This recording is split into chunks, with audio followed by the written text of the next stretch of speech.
ॐ श्री गणेशाय नमः। अष्टलक्ष्मी माला मंत्रम्। अस्य श्री अष्टलक्ष्मी माला मंत्रस्य भृगुऋषिः अनुष्टुप् छन्दः।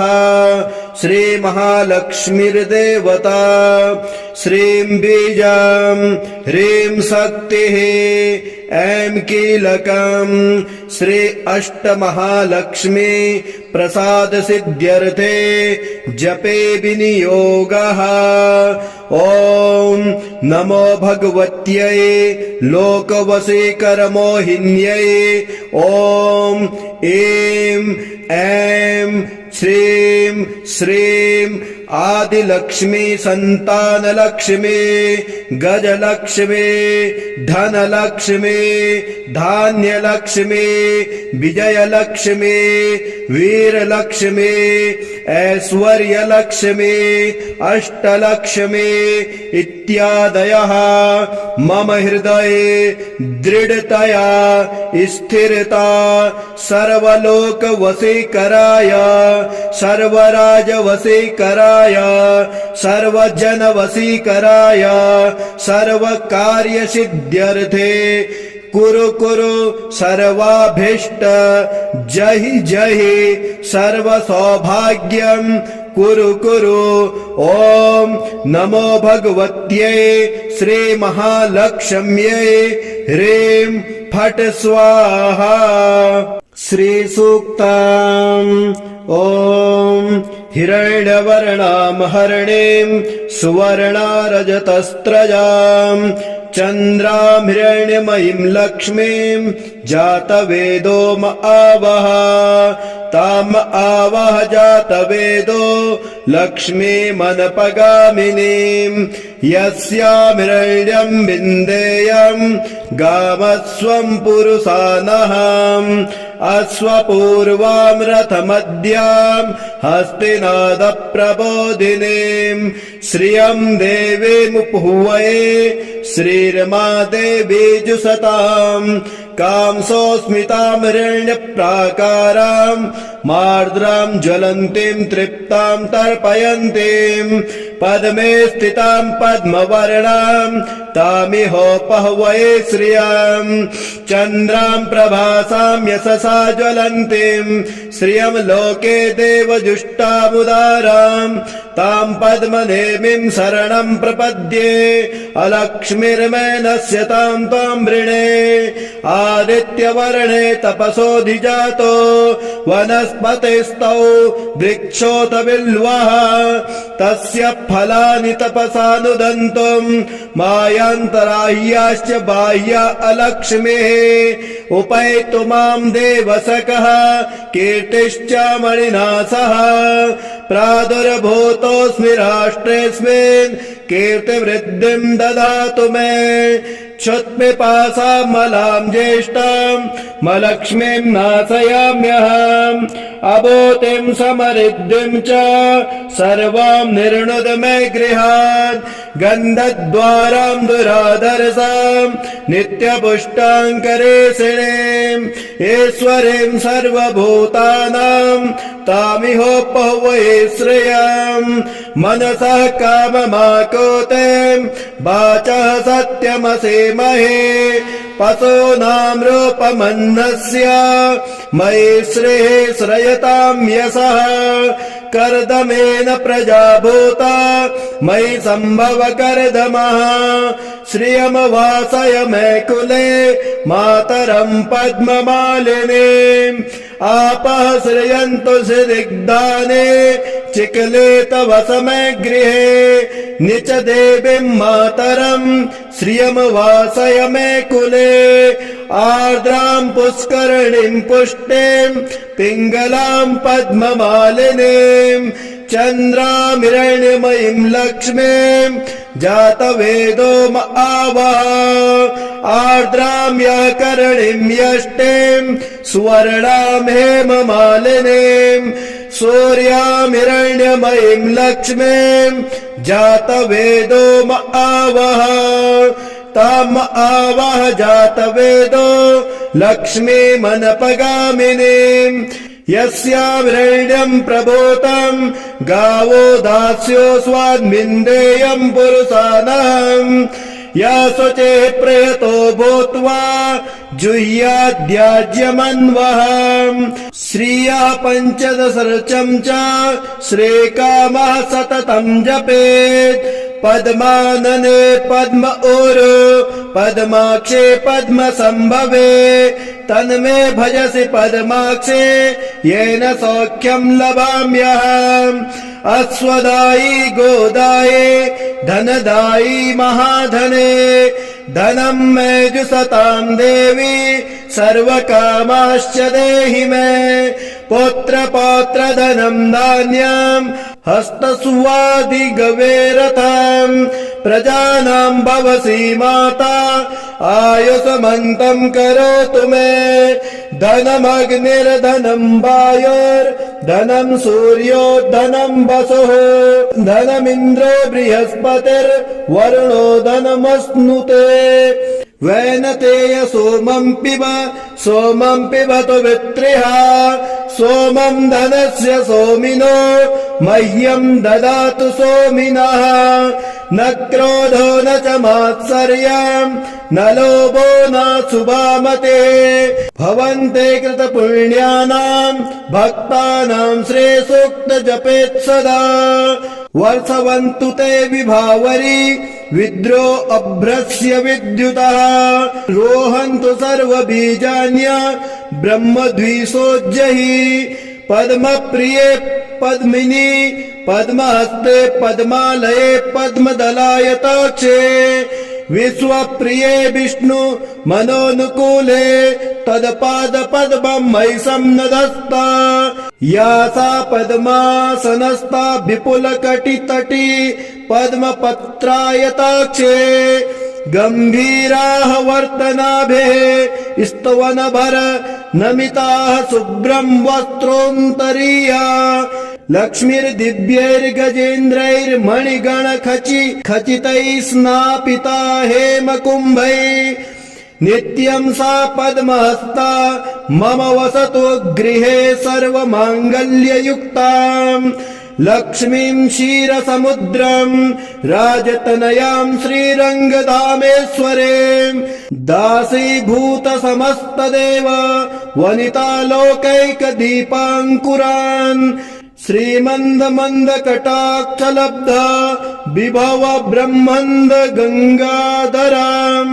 ताम् त्रैलोक्यकुटुम्बिनी सरसिजाम् वन्दे मुकुन्दप्रियाम् सिद्धलक्ष्मीर्मोहलक्ष्मीर्जयलक्ष्मीर्सरस्वती श्रीलक्ष्मीर्वरलक्ष्मीश्च प्रसन्ना मम सर्वदा वराङ्कुशौ पाशम् भीतिमुद्राम् करैर्वहन्ति कमलासनस्ताम् बालार्ककोटिम् प्रतिभाम् त्रिनेत्राम् भजेऽहमाद्याम् जगदीश्वरीताम् सर्वमङ्गलमाङ्गल्ये शिवे सर्वार्थसाधिके शरण्ये त्र्यम्बके देवी नारायणी नमोऽस्तुते सरसिजनिलये सरोजहस्ते धवलतमाम् सुखगन्धमाल्यशोभे भगवती हरिवल्लभे मनोज्ञे त्रिभुवनभूतिकरी प्रसीद मह्यम्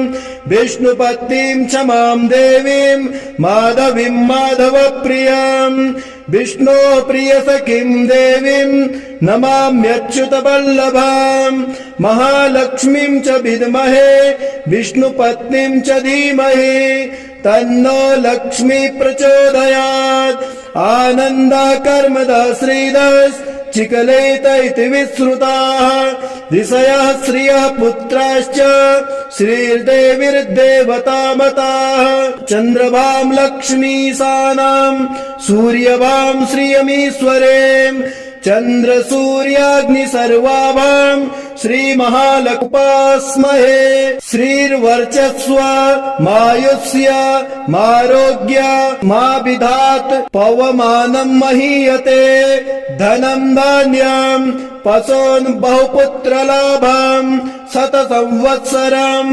दीर्घमायुः ऋणरोगादिदारिद्र्य पापचक्षपमृत्यवः भयशोकमनस्ताप नश्यन्तो मम सर्वदा श्रियम् एवनं तच्छ्रियामा ददाते सन्ततमृता षड् कृत्यम् सन्धतं सन्धीयते प्रजया पशुभिः य एवं वेदः महादेव्यै च विद्महे विष्णुपत्यै च धीमहि तन्नो लक्ष्मी प्रचोदयात् ॐ शान्तिः शान्तिः शान्तिः ॐ श्रीगणेशाय नमः अष्टलक्ष्मी माला मन्त्रम् अस्य श्री अष्टलक्ष्मी माला मन्त्रस्य भृगुऋषिः अनुष्टुप् छन्दः श्री महालक्ष्मीर्देवता श्रीं बीजं ह्रीं शक्तिः ऐं कीलकम् श्री अष्टमहालक्ष्मी प्रसाद सिद्ध्यर्थे जपे विनियोगः ॐ नमो भगवत्यै लोकवशीकरमोहिन्यै ॐ ऐं ऐं श्रीं श्रीं आदिलक्ष्मी संतानलक्ष्मी गजलक्ष्मी धनलक्ष्मी धान्यलक्ष्मी विजयलक्ष्मी वीरलक्ष्मी ऐश्वर्यलक्ष्मी अष्टलक्ष्मी इत्यादयः मम हृदये दृढतया स्थिरता सर्वलोकवशीकराय सर्वराजवशीकराय सर्वजनवशीकराय सर्वकार्यसिद्ध्यर्थे कुरु कुरु सर्वाभीष्ट जहि जहि सर्वसौभाग्यं कुरु कुरु ॐ नमो भगवत्यै श्रीमहालक्ष्म्यै ह्रीं फट् स्वाहा श्रीसूक्तम् ॐ हिरण्यवर्णां हरिणीं सुवर्णारजतस्रजाम् चन्द्रां हिरण्यमयीं लक्ष्मीं जातवेदो म आवह ताम आवह जातवेदो लक्ष्मीमनपगामिनीं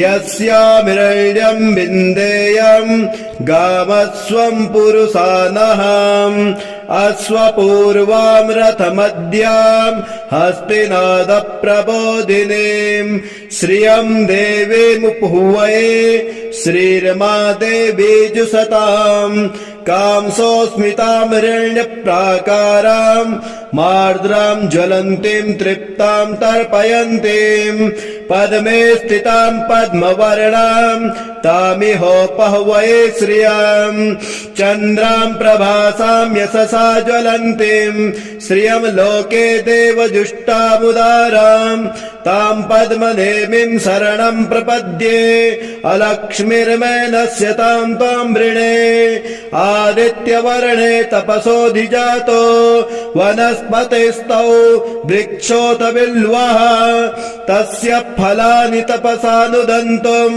मायान्तराह्याश्च बाह्या अलक्ष्मीः उपैतु मां देवसखः कीर्तिश्च मणिना सह प्रादुर्भूतोऽस्मि राष्ट्रेऽस्मिन् कीर्तिवृद्धिं ददातु मे क्षुत्पिपासामलां ज्येष्ठां मलक्ष्मीं नाशयाम्यहम् अभूतिं समृद्धिं च सर्वां निर्णुद मे गृहात् गन्धद्वारां दुराधरसां नित्यपुष्टाङ्करेषिणीम् ईश्वरीं सर्वभूतानां तामिहोपहवये श्रियम् मनसः काममाकुतिं वाचः सत्यमसेमहे पशूनां रूपमन्नस्य मयि श्रीः श्रयतां यशः कर्दमेन प्रजा भूता मयि सम्भव कर्दमः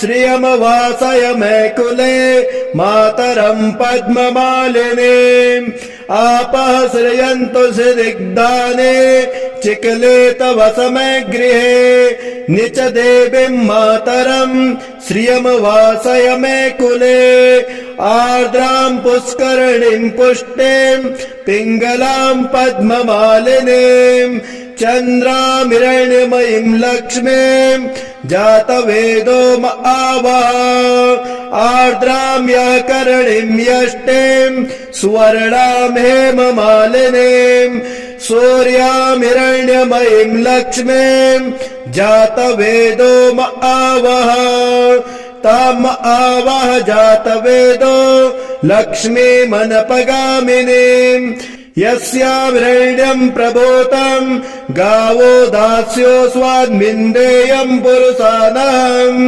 या शुचे प्रयतो भूत्वा जुह्याद्याज्यमन्वहम् श्रिया पञ्चदशर्चं च श्रीकामः सततं जपेत् पद्मानने पद्म ऊरु पद्माक्षे पद्म संभवे तन्मे भजसि पद्माक्षे येन सौख्यं लभाम्यहम् अश्वदायी गोदाये धनदायी महाधने धनं मे जुषतां देवी सर्वकामाश्च देहि मे पुत्र पौत्र धनं धान्यं हस्तसुवादिगवेरथं प्रजानां भवसि माता आयुष्मन्तं करोतु मे धनमग्निर्धनं वायुर्धनं सूर्यो धनं वसुः धनमिन्द्रो बृहस्पतिर्वरुणो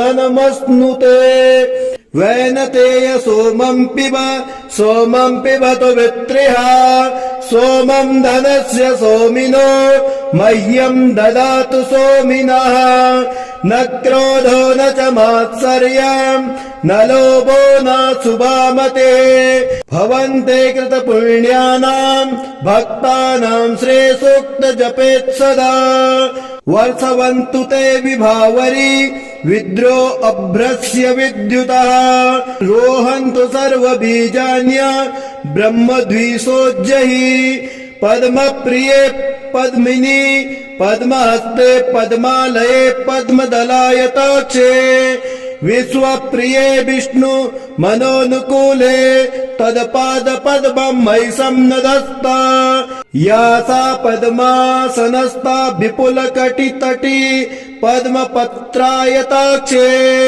गम्भीराः वर्तनाभिः स्तवनभर नमिताः शुभ्रं वस्त्रोन्तरीया लक्ष्मीर्दिव्यैर्गजेन्द्रैर्मणिगणखचितैः स्नापिता हेमकुम्भैः नित्यं सा पद्महस्ता मम वसतु गृहे सर्वमाङ्गल्ययुक्ताम् लक्ष्मीं क्षीरसमुद्रं राजतनयां श्रीरङ्गधामेश्वरीं दासीभूतसमस्तदेव वनितालोकैकदीपाङ्कुरान् श्रीमन्दमन्दकटाक्षलब्ध विभव ब्रह्मन्द गङ्गाधराम् तां त्रैलोक्यकुटुम्बिनी सरसिजां वन्दे मुकुन्दप्रियाम् सिद्धलक्ष्मीर्मोहलक्ष्मीर्जयलक्ष्मीर्सरस्वती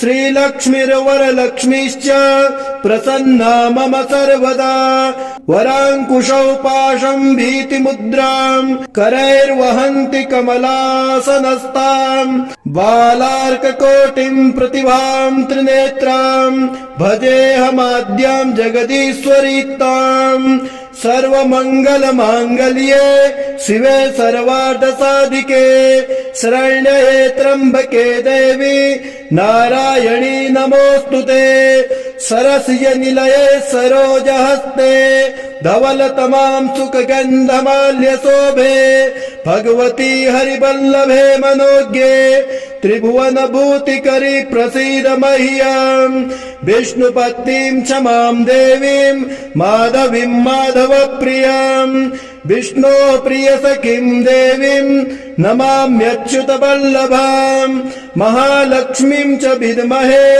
विष्णुपत्नीं च धीमहि तन्नो लक्ष्मी प्रचोदयात् आनन्दाकर्मदा श्रीदस् चिकलेत इति विश्रुताः ऋषयः श्रियः पुत्राश्च श्रीर्देवीर्देवतामताः चन्द्रभां लक्ष्मीसानां सूर्यभां श्रियमीश्वरीं चन्द्रसूर्याग्नि सर्वाभां श्रीमहालक्ष्मीमुपास्महे श्रीर्वर्चस्व मायुष्य मारोग्य मा विधात् पवमानं महीयते धनं धान्यं पशून् बहुपुत्रलाभं शतसंवत्सरं दीर्घमायुः ऋणरोगादिदारिद्र्य पापचक्षपमृत्यवः वयसोकमनस्ताप नश्यन्तो मम सर्वदा श्रियम् एवनं तच्छ्रियामा